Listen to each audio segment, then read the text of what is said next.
టంగుటూరు ప్రకాశం పంతులు జీవితం మనందరికీ ఆదర్శం స్ఫూర్తి అని AP work board chairman Abdul Aziz అన్నారు.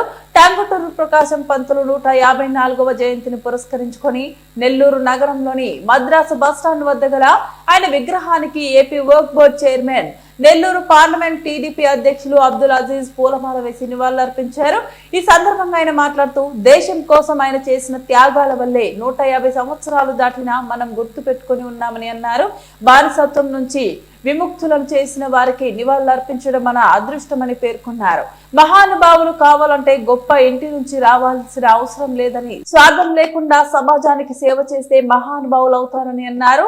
సైమన్ కమిషనర్ వ్యతిరేక ప్రదర్శనలో తుపాకీ కెదురుగా గుండె నుంచి దమ్ముంటే కాల్చమని సవాల్ చేస్తూ నిలబడిన వ్యక్తి ఆంధ్రకేసరి అన్నారు. గతంలో బ్రిటిష్ వారిపై పోరాడినట్లు ఇప్పుడు అవినీతి పరులు దుర్మార్గమైన పాలన చేసే వారిపై పోరాడాలని పిలుపునిచ్చారు. మహానుభావుల దారిలో నడవడం, వారి జీవిత చరిత్రను భావితరాలకు చెప్పడం మనందరి బాధ్యత అని తెలిపారు.